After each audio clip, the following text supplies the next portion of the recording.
아, 오늘 우리에게 주시는 하나님의 말씀 열왕기상 18장 21절 한 절 말씀만 보겠습니다. 열왕기상 18장 21절 말씀입니다. 우리 다 같이 읽겠습니다.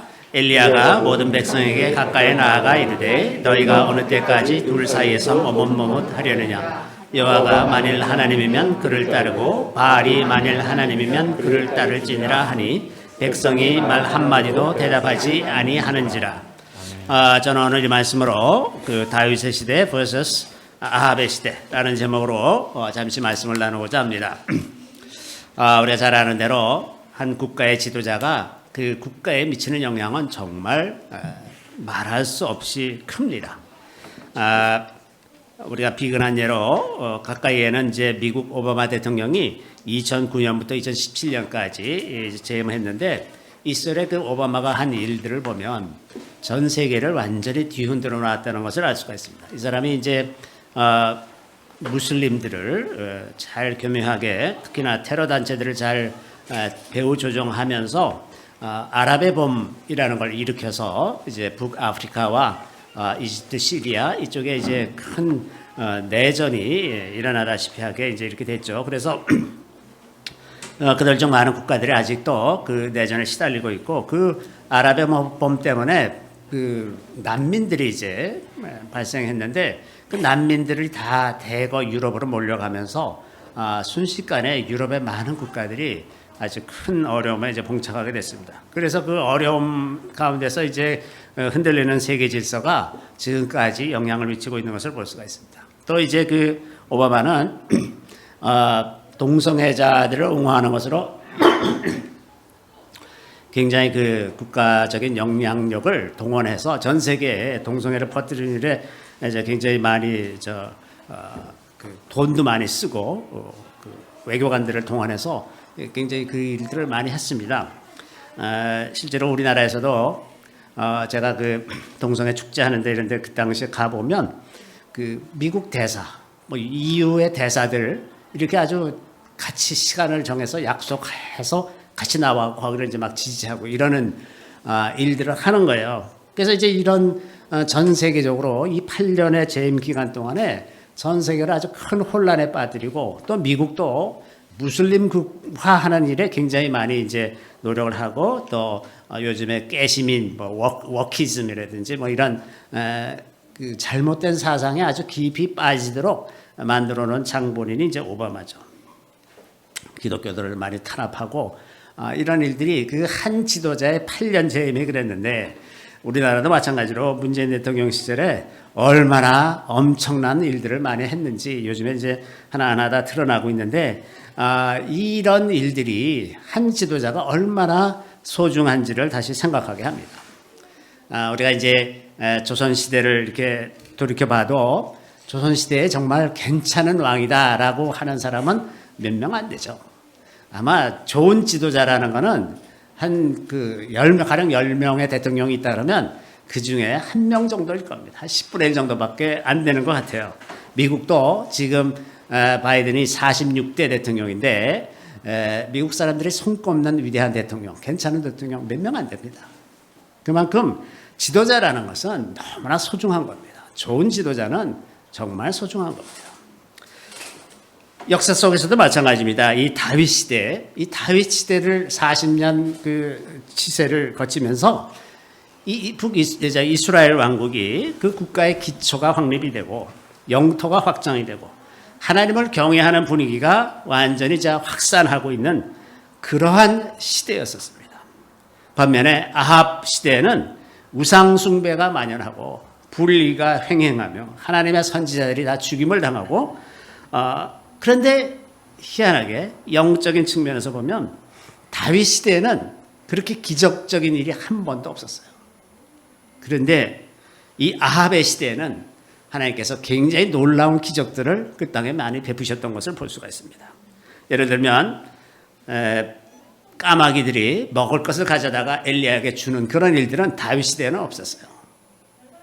또 기근 중에 3년 기근이 계속되니까 먹을 것이 없잖아요. 근데 사르밧 과부의 집에 엘리야가 머무는 동안에 그 집에서 기름과 그 밀가루가 떨어지지 아니하였다. 계속 가서 풀면 또 생기고 또 생기고 이런 일들이 일어났죠. 또 그 사르밧 과부의 아들이 죽었다가 살아난 일도 다윗 시대는 없었어요. 근데 아합 시대는 있었습니다. 갈멜산에서 엘리야의 제단에 불이 떨어져서 이제 그 제단에 올려놨던 그 제물들이 불에 확 타오르잖아요. 이런 일도 있었고 또 엘리야가 다시 기도하니까 안 오던 비가 다시 오기 시작하고 얼마나 놀라운 일이 일어났는지 알 수가 없습니다. 마침내 엘리야는 산채로 하늘로 들려가는 일, 이런 놀라운 일까지 일어난 그 시대가 아합의 시대였어요. 하나님께서 하시는 일이 도대체 뭔가? 왜 다윗 시대에는, 그 형통하던 다윗 시대에는 그런 기적적인 일들이 안 일어나고 이 부패하고 타락한 시대, 아합의 시대는 이런 놀라운 기적적인 일들이 일어날까? 이런 생각을 좀 해보게 됩니다. 자, 좀 더 구체적으로 살펴보면서 다윗 시대와 아합의 시대의 차이는 무엇일까? 어떻게 해서 이런 다른 시대가 만들어졌을까? 라는 생각을 좀 해보려고 합니다. 그래서 그 왕이, 지도자가 한 시대를 변화시키는 그 방식들에 대해서 우리가 좀 더 살펴볼 필요가 있는데, 다윗이 40년 동안 이제 그 이스라엘을 다스리는 이 시대에 다윗이 그 백성들에게 미친 영향이 무엇인가, 이런 생각을 좀 해봅시다. 가령 다윗이 왕이 되어서 한 일도 있지만 다윗의 삶이 어떻게 다른 그 이스라엘 백성들에게 영향을 미치는지, 이런 것을 좀 그런 측면에서 살펴볼 필요가 있는데, 예를 들면 다윗이 그 이스라엘 백성들 가운데 인구에 회자되기 시작한 것은 단연 골리앗을 죽인 일이죠. 이거는 만천하에 드러나는 일이죠. 어떤 골방 속에서 일어난 일이 아니라 많은 사람들이 이제 국가의 전망의 위기 앞에서 저 골리앗을 처치할 사람이 도대체 누구일지 막 그냥 노심초사하면서 걱정하고 있을 때, 단 그 조그만 소년 하나가 당돌하게 나타나서 무장도 하지 않고 칼도 한 자루 없이 나가서 돌멩이 하나로 그냥 다 골리앗을 죽여버리는 거예요. 이게 얼마나 이스라엘 백성들에게 큰 충격을 줬겠습니까? 그 삶이 그렇게 된 데에는 그 다윗이 양치기를 하면서 사자와 늑대하고 싸우고 그것들 싸워서 이기는 그런 그 훈련을 통해서 이렇게 담대하게 되었던 것을 사람들은 알 수가 없었죠. 그 부모도 모르고 형제들도 몰랐어요. 그래서 형제들도 다윗을 아주 시답지 않게 보고 조롱하고, 그리고 그 부모도 사무엘이 와서 아들이 더 없으니까 이렇게 말할 때 다윗을 아주 조롱하면서 얘기했어요. 그런 하카톤입니다. 그 막내 하나 있어요. 이렇게 얘기하던 다윗이었어요. 또 사울이 그 집요하게 다윗을 죽이려고 추적하고 다니는데, 그래서 얼마든지 사울을 죽일 기회가 있는데 안 죽이잖아요. 그것을 다윗을 쫓아다니던 400명 내지 600명의 부하들이 그걸 늘 봐왔어요. 다윗이 어떻게 사는지 봐왔습니다. 저 사람은 정말 도대체 우리가 이해할 수 없는 방법으로 행동한단 말이죠. 왜 원수를 죽일 수 있는 기회가 있는데 왜 안 죽이느냐. 가만 보니까 정말 하나님을 경외하는 사람이잖아요. 또 다윗이 이제 사울에게 쫓겨서 여기저기 옮겨 다니는 중에 그일라라고 하는 성읍이 블레셋에 정복당했다는 소식을 듣고서는 자기가 군대를 이끌고 가서 그일라 사람들을 다 구출합니다. 그랬더니 다윗이 그일라에 있다는 소식을 듣고 사울이 이제 군대를 보내잖아요. 그러니까 그일라 사람들이 자기네들을 구원해 줬지만 배반하면 거기서 또 꼼짝없이 죽게 되는데, 그때 이제 다윗이 하나님께 여쭤보죠. 그일라 사람들이 나를 사울에게 내주겠습니까? 그때 내줄 거다. 거기서 또 떠나는 거예요. 자, 이렇게 그 삶 속에서 하나님을 의지하며 살아가는 것이 백성들에게 그냥 낱낱이 다 드러나는 그런 방식으로 살았었죠. 또 사울과 요나단이 길보아 산에서 전투에서 죽었다는 소식을 듣고서 정말 슬퍼하면서 울면서 금식했어요. 이게 또 사람들에게 다 드러나는 겁니다. 또 이스보셋의 군대 장관, 저 사울의 아들 이스보셋이 이제 왕이 됐는데, 그리고 다윗은 남유다의 왕이 됐잖아요. 그때 이제 이스보셋의 군대 장관이었던 그 아브넬이 화친을 하려고 이제 그 왕 나라를 다윗에게 넘기려고 와서 다윗을 만나고 돌아가는 길에 요압이 아브넬을 죽이죠. 왜냐하면 아브넬이 요압의 동생을 죽인 일이 있었기 때문에 그 원수를 이제 갚느라고 그렇게 했더니 굉장히 불의한 방법으로 한 거예요. 사신으로 왔었던 사람을 이제 속이고서 죽였으니까 굉장히 불의한 일을 한 건데, 이때 그 다윗이 베옷을 입고 아브넬 앞에서 애도하고 통곡했다 그랬어요. 사람들 앞에서 다 그렇게 한 것을 보고서 이 불의한 일은 다윗이 한 일이 아니구나, 요압이 한 짓이구나. 그래서 사람들이 다 알게 됐어요. 게다가 이 다윗의 사람들 중에서는 그렛 사람과 블렛 사람이라는 사람들이 있었는데, 이 사람들이 다윗의 호위병입니다. 근데 이 사람들이 블렛의 출신이에요. 이민족입니다. 이민족이 다윗의 호위를 하고 있었고, 또 가드 사람 이때라고 하는 이방인이 다윗의 모사가 되었어요. 아주 고위직을 차지한 사람입니다. 그 이방인에 대해서도 그렇게 대하는 것을 이스라엘 백성들이 다 보고 있어요. 보고 있는 가운데 다윗이 그렇게 행동하는 거죠. 뿐만 아니라 다윗이 많은 시를 지질 않았습니까? 그 시로 노래하고 이러는 것을 이제 백성들이 다 배워서 또 그렇게 노래하고 하고, 이런 그 활동을 40년 하다 보니까 이스라엘 백성들에게 얼마나 큰 영향을 미쳤겠습니까? 그러니까 사회 전반적으로 하나님을 경외하고 하나님을 의지하는 그러한 분위기가 이스라엘 전체에 다 모여지게 되는 거죠. 반면에 아합의 치세는, 아합이 22년 동안 북이스라엘을 다스렸는데, 맨 처음에 여로보암이 잘못된 국가의 기초 위에 나라를 세웠는데, 거기에 더해서 시돈 왕 엣바알의 딸 이세벨과 결혼해서 이제 우상 숭배를 본격적으로 하고, 바알 신전을 세우고 아세라 목상을 세워가지고 우상 숭배가 온 땅에다 퍼지게 만들고, 또 하나님의 선지자들을 죽이는 일에 아합이 그냥 아무 조치도 하지 않고 이세벨이 하는 대로 다 내버려뒀어요. 그래서 하나님의 선지자들을 다 죽이는 그런 분위기를 만들었어요. 그리고 또 전쟁을 하는데 아람 왕 베나닷이 이제 두 번이나 이스라엘을 침공해서 전쟁을 하는데 두 번 다 이제 선지자 예언대로 다 이겼는데, 이 베나닷을 놔주지 말아야 될 것을 그냥 또 놔줬어요. 의부단하게. 그랬더니 이제 마침내 아람이 세 번째로 쳐들어왔을 때, 그때 요압이 전투에서 화살을 맞고 죽죠.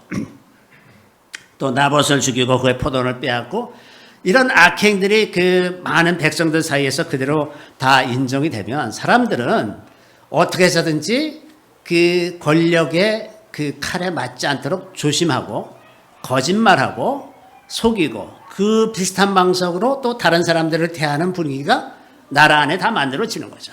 그래서 위에서부터 그렇게 되면 나라는 전체적으로 다 순식간에 22년 동안 그렇게 얼마든지 갈 수가 있는 것입니다. 이렇게 우리나라 5년의 단임 기간에도 나라가 얼마나 엉망이 되는지 알 수가 없는데, 22년을 다스리는데 나라가 얼마나 부패하고 타락하게 되겠습니까?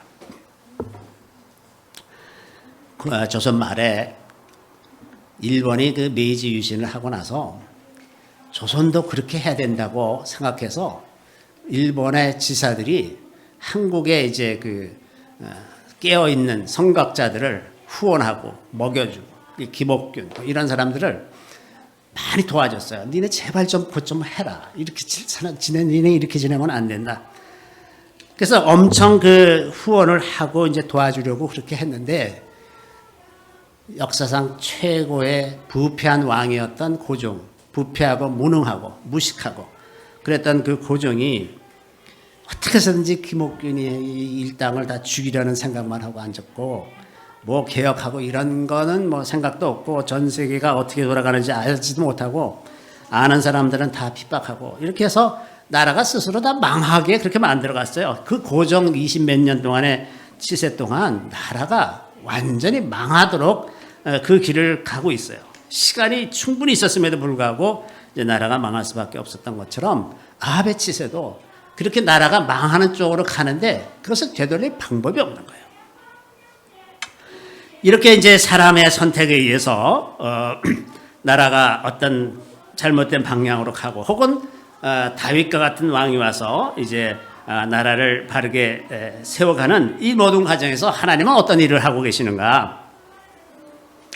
다윗 시대의 국가가 번영한 그 요소들은 무엇인가 하는 것을 좀 생각해 보면 가장 중요한 것은 다윗이 하나님과 동행했다는 사실입니다. 하나님과 동행하는 것. 그래서 하나님과 동행하는 사람이 있을 때 굳이 기적을 일으킬 필요가 없어요. 왜냐하면 하나님의 뜻대로 다 하기 때문에 그 질서대로 다 하나하나 이루어지고 있는 거예요. 그래서 사무엘상 17장 37절에 이런 말씀이 있습니다. 또 다윗이 이르되 여호와께서 나를 사자의 발톱과 곰의 발톱에서 건져내셨은즉 나를 이 블레셋 사람의 손에서도 건져내시리이다. 사울이 다윗에게 이르되 가라 여호와께서 너와 함께 계시기를 원하노라. 이제 골리앗과 싸우러 나갈 때 다윗이 하는 얘기가 이겁니다. 사자의 발톱과 곰의 발톱에서도 건져내신 나와 하나님, 나와 늘 함께 하시던 그 하나님이 계시는데 내가 저 블레셋 사람을 못 이기겠습니까? 이게 이제 이런 놀라운 선포가 다윗이 어려서부터 하나님과 동행하는 사람이었다는 것을 낱낱이 드러내는 거고, 다윗이 의지하는 게 누구냐? 나와 동행하시는 하나님이다. 나와 동행하시는 하나님. 이것이 이제 사람들에게 다 이 사건을 통해서 알려지게 되었는데, 그래서 사울이 이렇게 다윗에 대해서 생각했어요. 여호와께서 사울을 떠나 다윗과 함께 계심으로 사울이 그를 두려워한지라. 이제 사울도 알게 됐고, 사울의 딸 미갈도 여호와께서 다윗과 함께 계심을 사울이 보고 알았고, 사울의 딸 미갈도 그런 사람으로. 다른 사람들이 다 다윗은 하나님과 함께하는 사람이구나, 이걸 알았어요. 그러니까 하나님과 동행하는 것, 이것이 그 시대를 바꾼 지도자의 가장 중요한 그 당시에 요소였다고 하는 것입니다. 뿐만 아니라 그럼에도 불구하고 다윗이 혼자서 이런 일들을 다 했다고 말할 수가 없습니다. 왜냐하면 사람은 누구나 다 연약하기 때문에 주변에 도움이 필요한데, 하나님께서 다윗에게 붙여주신 도움은 갓과 나단이라는 선지자들이었어요. 그래서 필요할 때 인생에서 혹은 그의 그 나라의 운명에 있어서 핵심적으로 중요한 일이 있을 때 하나님께서는 선지자들을 보내주셔서 그들을 통해서 미리 말씀해 주시곤 했다 하는 거죠. 예를 들면 선지자 갓이 다윗에게 이르되 너는 이 요새에 있지 말고 떠나 유대 땅으로 들어가라. 다윗이 떠나 헤레스풀에 이르리라. 이 구절은 다윗이 모압 땅으로 피신했을 때입니다. 자기 증조모가 룻이잖아요. 룻의 자기 증조모의 고향 모압으로 잘 갔었어요. 압살롬도 이제 암논을 죽이고서 어디로 갔냐? 모압으로 갔어요. 모압이 이제 이 다윗 집안에서는 그게 편한 땅입니다. 그리고 이제 외국인이니까 사울이 쫓아오지 못할 것 아닙니까? 그래서 다윗도 모압 땅으로 피신했는데, 그때 이제 선지자 갓을 보내서 하나님께서 여기 있지 말고 다시 유다 땅으로 돌아가라. 참 이게 하나님이 좀 너무하시다 하는 생각이 들 수 있어요. 아니 거기 가면 틀림없이 또 사울이 나를 잡으려고 쫓아다닐 텐데 거기 가 있으라니 이게 도대체 무슨 말씀입니까? 근데 거기 가 있었어요. 거기 가서 하나님의 보호하심을 받으면서 살았기 때문에 다시 왕이 될 수가 있었어요. 다만 그냥 목숨만을 유지하려고 모압 땅에 계속 머물렀다면 그는 존경받는 지도자가 될 수 없었을 것입니다. 그런데 유다 땅으로 가서 그냥 많은 핍박과 그 환란 속에서 400명 또는 600명을 이끌고 살아갔어요. 대단합니다. 혼자 살기도 어려운데 그 많은 사람들을 이끌고 살아남았습니다. 그것을 하나님의 은혜로 그렇게 됐죠. 그래서 이 갓과 또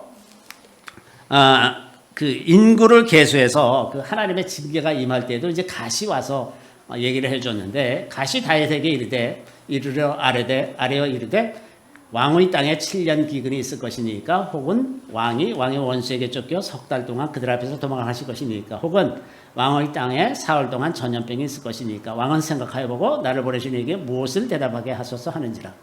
자, 이제 인구 계수한 그 죄로 인해서 하나님께서 이 세 가지 벌 중에 하나 택하라 하는 것을 이제 선지자 갓을 통해서 알려주시죠.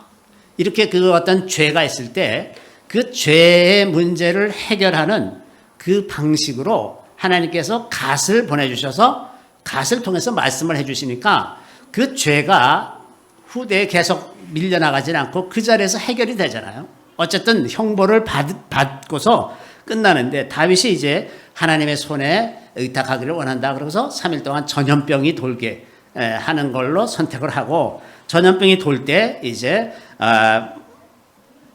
모리아산에 가서 그래서 제사를 드려서 전염병을 멈추게 하죠. 그리고 그 자리에 이제 성전을 세우게 되는 건데, 이렇게 그 중요한 계기에 자신이 미처 깨닫지 못하는 그런 문제가 있을 때 그것을 깨닫게 해주는 선지자가 있었다는 겁니다. 그리고 다윗이 그 선지자들을 존중했다는 거예요.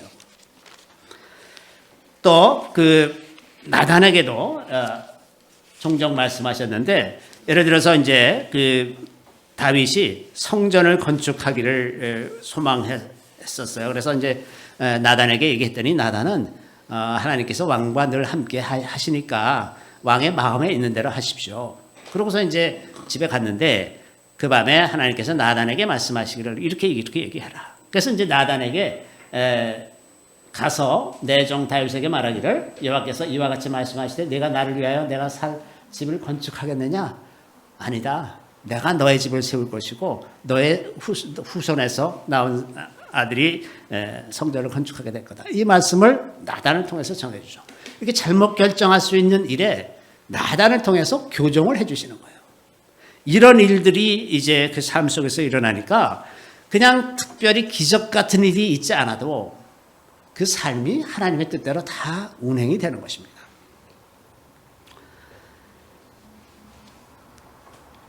또 나단이 이제 그 다윗이 밧세바를 범하고 그 우리아를 죽이고 밧세바를 아내를 취했을 때 나단을 보내서 이렇게 다윗을 꾸짖습니다. 어떻게 왕을 꾸짖는 일이 쉽지가 않잖아요. 그러니까 나단이 이제 꾀를 내 가지고 어떤 가난한 사람이 있고 어떤 부자가 있는데, 이 부자가 자기한테 손님이 오니까 자기한테 있는 양을 잡지 않고 가난한 자의 한 마리밖에 없는 양을 빼앗아서 그걸로 손님을 접대하더이다. 그랬더니 세상에 그런 나쁜 놈이 있냐? 그랬더니 왕이 바로 그런 사람입니다. 이렇게 얘기해가지고 이제 다윗이 깨닫게 된 그 일을 나단에게 이렇게 얘기하죠. 당신이 그 사람이라. 이스라엘의 하나님 여호와께서 이와 같이 이르시기를 내가 너를 이스라엘의 왕으로 기름 붓기 위하여 너를 사울의 손에서 구원하고, 이러면서 쭉 얘기하면서 이제 이 죄를 지적하니까 그때 바로 다윗이 이제 회개하고 돌이키는 그런 장면을 볼 수가 있습니다. 그래서 어떤 왕이든 아무리 뛰어난 왕이든 이런 그 연약한 부분들이 있는데 그것을 선지자들을 통해서 보완해 주셨다는 것이고, 다윗이 선지자를 존중했다는 것입니다. 그렇게 하니까 어떤 특별한 기적이 없어도 다윗이 전쟁할 때 늘 승리하는 거예요. 하나님이 이기게 하십니다. 하나님의 뜻대로 살아가니까. 그래서 다윗이 다메섹 아람의 수비대를 두매 아람 사람이 다윗의 종이 되어 조공을 바치니라. 다윗이 어디로 가든지 여호와께서 이기게 하시니라.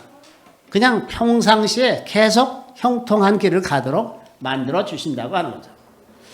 또 전략을 이제 하나님께 여쭤보는 이런 것들도 많이 기록되어 있는데, 이제 블레셋 사람들이 다윗을 치려고 이 예루살렘 쪽으로 올라왔어요. 근데 예루살렘에는 이 기드론 골짜기, 오른쪽 동쪽에 기드론 골짜기가 있고, 그 남쪽으로 이제 그 아골 골짜기가 있고, 또 르바임 골짜기라는 데가 하나가 있습니다. 그 동남쪽으로 남서쪽으로 이렇게 골짜기가 하나 더 있는데, 그 르바임 골짜기까지 블레셋이 쳐들어왔어요. 바로 코앞까지 들어와 있습니다. 고아까지 들어와 있는데 다윗이 이제 하나님께 여쭤봅니다. 그랬더니 하나님께서 올라가지 말고 그들 뒤로 돌아서 뽕나무 숲을 맞은편에서 그들을 기습해라. 뽕나무 꼭대기에서 걸음 걷는 소리가 들리거든 곧 공격하라. 그때 여호와가 너보다 앞서 나아가서 블레셋 군대를 치리라 하신지라. 이렇게 해서 필요한 전략을 구하고 그럼 하나님이 그 전략을 가르쳐 주시고 그렇게 하면 반드시 다 승리를 하는 거예요. 그래서 이 블레셋이 그 여러 차례 예루살렘 가까이 와서 그 다윗을 아주 곤경에 빠뜨릴 뻔했는데 그때마다 하나님을 의지해서 다 이렇게 평소에 이기는 겁니다. 이런 것이 겉으로 드러날 때는 기적이 아니잖아요. 그냥 지혜롭게 잘 대처한 것으로 이제 끝나는 거죠. 또 이제 다윗을 보면 다윗이 그 하나님을 위해서 해야 할 일들을 하나씩 하나씩 늘 행하고 있었던 것을 볼 수가 있습니다. 이것이 다윗의 마음속에 늘 하나님에 대한 생각이 있었기 때문에 가령 뭐 언약궤를 다윗성으로 드린다거나 성전 건축을 하기 위해서 필요한 모든 물자들을 미리 다 모아놨어요. 뭐 돌, 무슨 금은 그 보화 이런 것들, 실, 무슨 목재 이런 많은 것들을 다 이제 준비를 해놓고 또 성전터를 만들어 미리 준비했잖아요. 성전터를 준비해가지고 이제 그 솔로몬이 성전을 다 쉽게 지을 수 있도록 준비를 다 해놨습니다. 이것이 평생의 과업이었어요. 어느 한순간이 아니라 다윗이 일생에 계속해서 이런 일들을 꾸준히 하고 있었던 것을 볼 수가 있습니다. 그리고 이제 죽기 전에 신하들에게 당부를 하죠. 이 솔로몬을 도와서 성전을 건축해라. 이렇게 준비를 다 시켜주고 하니까 솔로몬이 순탄하게 하죠. 이렇게 보면 다윗은 하나님의 하나님의 질서를 견고하게 하고 하나님께 여쭤보면서 그 역사를 이끌어갔던 것을 볼 수가 있습니다. 우리가 이 하나님의 질서라는 이 부분을 우리가 좀 주목할 필요가 있는데 하나님의 질서가 세워지면 그 나라 백성들과 그 백성들의 삶 그리고 또 외교적인 관계 이 모든 것들이 다 평안하고 쉽게 갈 수가 있는 거예요. 이것이 우리가 성경을 읽고 공부하고 이러는 목적입니다.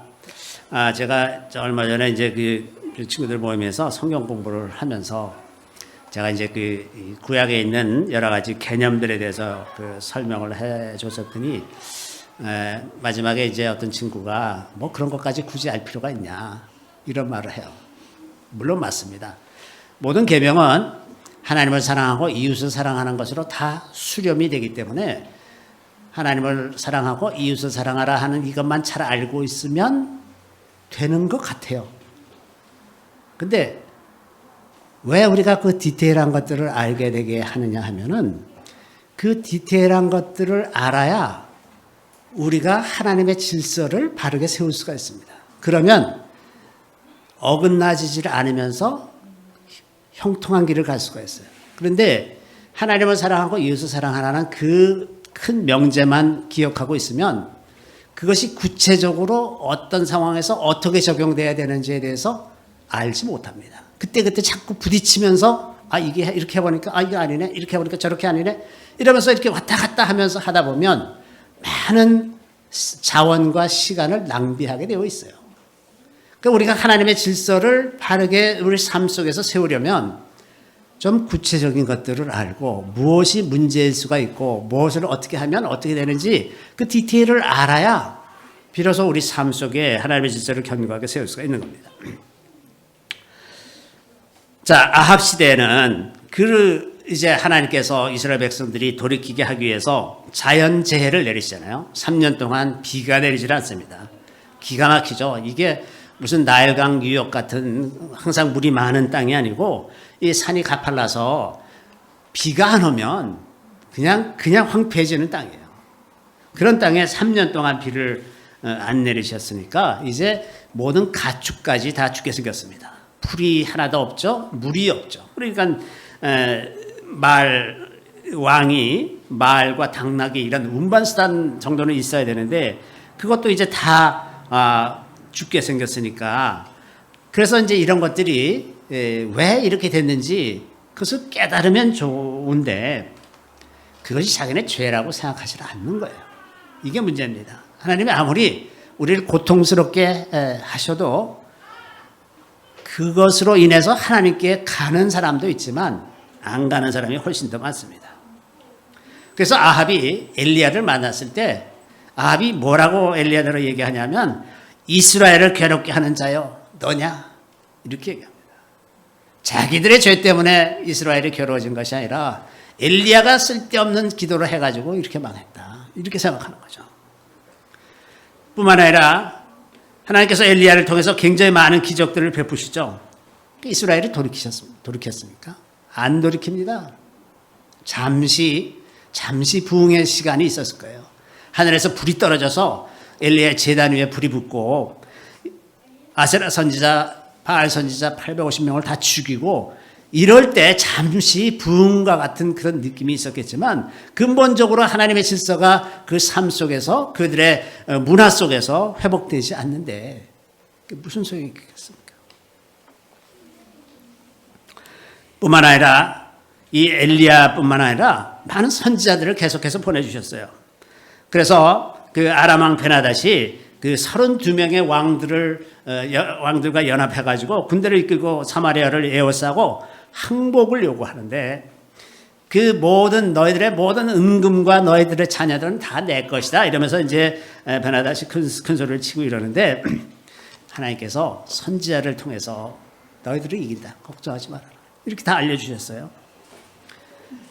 그게 이겼어요. 과연 또 두 번째에도 선지자가 또 들어올 겁니다. 그렇게 얘기해줘서 이제 또 이겼어요. 이쯤 되면 이렇게 선지자들을 통해서 미리 알려주신 대로 다 이길 수 있게 된 것을 알고 경험했으면 하나님께 돌이키는 것이 우리는 마땅하다고 생각하죠. 근데 그렇게 생각하지 않아요. 또 선지자들을 통해서 그래서 이렇게 얘기합니다. 그가 왕께 아뢰되 여호와의 말씀이 내가 멸하기로 작정한 사람을 내 손으로 놓았은즉 내 목숨은 그의 목숨을 대신하고 내 백성은 그의 백성을 대신하리라 하셨나이다. 베나닷 아까 말씀드린 것처럼 베나닷이 두 번째 왔을 때 다 포로로 잡았어요. 왕까지 다 포로로 잡아서 그때 죽였었으면 이제 후환이 없는데 이 베나닷이 이제 바짝 엎드려서 이제 하지만 살살 기는 소리를 하니까 아합이 그 마음이 참 여린 사람이었는지 그는 나의 형제라 이러면서 또 막 이렇게 또 대우해주고 막 이제 이래가지고 살려줬단 말이죠. 그랬더니 이제 선지자가 와서 당신의 목숨이 그의 목숨을 대신할 겁니다. 이렇게 얘기해 주죠. 이렇게 하나님께서 그 이스라엘 백성들을 버리셨느냐, 그들이 악 가운데 빠져 있을 때 버리시질 않고 이렇게 엘리야나 선지자들을 통해서 계속해서 말씀을 해주시고 그렇게 하는데 그게 원하는 대로 돌이키는 일에 별로 도움이 안 되더라 하는 겁니다. 그래서 이 난세에는 참 이 기적 같은 일들이 좀 필요하고 우리도 마음속에 종종 하나님께서 놀라운 기적 같은 일들을 베푸셔서 우리가 정말 믿음을 가질 수 있도록 도와주셨으면 좋겠다. 이런 생각을 많이 하지만 주님이 말씀하신 것처럼 악하고 음란한 세대가 표적을 구하나니 우리 마음이 그리고 우리 삶의 질서가 우리 문화가 국가가 하나님의 질서에 맞춰져 있으면 굳이 그런 기적이 없어도 우리는 얼마든지 하나님을 누리고 번영할 수 있는 그런 길들이 있다고 하는 것입니다. 그래서 이것을 보건대 우리 삶 속에서 첫 번째는 하나님의 질서를 세우려는 노력이 계속해서 이루어져야 된다 하는 겁니다. 그 하나님의 질서를 세운다는 것은 우리의 삶의 그 모든 행동과 말이 하나님의 뜻에서 어긋나지 않도록 사는 거예요.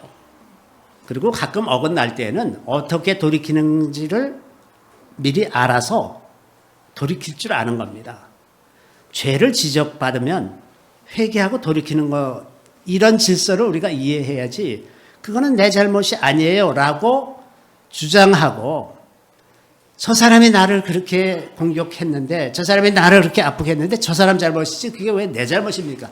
이렇게 말하지 않고 하나님께서 지적하시는 것을 그대로 인정하고 받아들이는 그 질서를 우리 삶 속에서 확립을 하면, 그 다음에 필요한 것은 기적이 아니라 지혜입니다. 지혜. 하나님께서 그런 상황 속에서, 특정한 상황에서 우리가 무엇을 어떻게 선택하고 어떻게 가야 되는지, 거기에는 지혜가 필요한 거예요.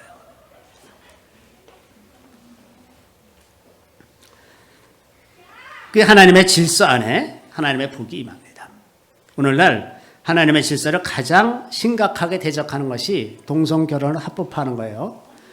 이 질서를 무너뜨리면 나라는 쇠망하게 되어 있습니다. 그거는 아주 순식간에 다 쇠망하게 되어 있어요. 지금 우리가 서구 사회에서 보고 있는 바입니다.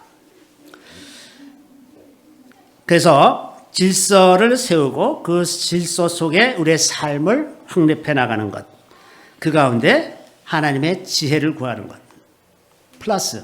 플러스는 하나님의 능력이 나타나는 것입니다. 때때로 우리의 한계를 벗어나는 일들이 우리 삶 속에 있어요. 그래서 그럴 때 하나님의 초월적인 능력이 필요합니다. 그래서 능력을 나타내는 것이 불필요한 것이 아니라, 없어도 되는 것이 아니라, 궁극적으로 우리가 감당할 수 없는 어떤 일들에 대해서는 하나님의 능력을 나타내 주시기를 그렇게 구할 수 있는 그런 것이 필요하다 하는 거죠. 그래서 우리에게 이런 지혜와 능력이 필요한 것을 볼 수가 있고, 하나님의 질서를 확실하게 세우는 것, 그런 것이 필요한 것을 볼 수가 있습니다. 지혜는 하나님을 아는 것과 그것을 삶 속에, 현실 속에서 실천적으로 나타내는 것, 하나님을 나타낼 수 있는 것, 그것이 지혜예요. 그냥 추상적이고 이 땅과는 관계없는 하늘나라에 속한 그런 것만이 아니라, 지혜는 이 땅에서 하나님을 드러내는 그런 모든 것들이 다 지혜죠. 그래서 그 하나님의 질서 안에서 나타나는 지혜는 다른 사람들이 보기에는 아무것도 아닌 거예요. 그냥 사람이 똑똑하구나, 운이 좋구나, 이렇게 생각할 수 있는 것들입니다. 그래서 하나님이 확연하게 드러나지는 않지만 그 본인은 알아. 내가 하나님을 의지해서 일이 어떻게 풀려가 나가는지 나는 알잖아요. 다른 사람들이 보기에는 무슨 특별한 기적 같은 일이 없었는데 그냥 삶이 술술술술 잘 형통하게 가는 것이라고 하는 거죠. 사람들의 마음을 놀라게 하는 어떤 초자연적인 그런 일도 아니고, 그냥 순종하면서 가는 사람들에게 형통한 길이 나타난다고 하는 거죠. 자, 그런데 우리가 살아가는 이 시대는 정말 악한 시대입니다. 악한 시대라서 초자연적인 능력이 필요하죠. 지혜도 필요하지만 초자연적인 능력도 필요하죠. 그래서 우리가 지금까지 경험해보지 못했던 새로운 능력을 덧입어서 이 시대를 뚫고 나가는 것도 매우 필요한 일입니다. 그래서 초자연적인 하나님의 능력이 우리의 삶을 변화시키고, 우리의 생각을 변화시키고, 우리의 삶을 다시 하나님의 질서 속으로 회복시키는 그런 역사가 우리 가운데 있게 되기를 구합니다. 잠시 기도하고 마치겠습니다. 할렐루야. 우리 주님을 찬양합니다.